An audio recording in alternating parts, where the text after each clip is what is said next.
Hey guys, welcome back to this channel. In this video, I'll be showing you guys how you can complete the mini achievements for the Safari event. It's new, so go to achievements, go to mini achievements, and go to the Safari Harvest achievements.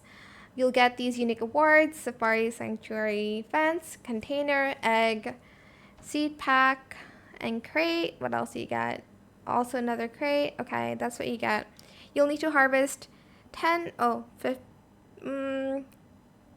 Mirage mutated plants, 25 arid, 50 lush, 25 orange delight. You need to plant 10 Pertea, plant 20 daisy, plant 7 bamboo tree, plant 5 amber fruit shrub, harvest 10 baobabs, harvest 15 castor bean, 5 Java banana, open 10 safari seed packs, 60, and you'll need to hatch 30 safari eggs. You'll need to obtain all of these pets, which is new to the shops here, which you will later contribute to opening these milestones. I don't know how we're gonna do this. Honestly, this is a lot. To get the lion, we'll need to reach 290 billion points in the safari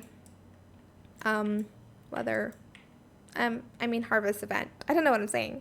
But anyways, that is it for this video. I hope it was helpful for you guys. Don't forget to like, comment, share, and also subscribe to this channel if you haven't done that already. If you have any more questions about this video, just leave it in the comment section down below. I will try my best to answer them all for you guys. And if you found this video helpful, please click the thanks button as well. That is it. Thank you so much for watching. Bye!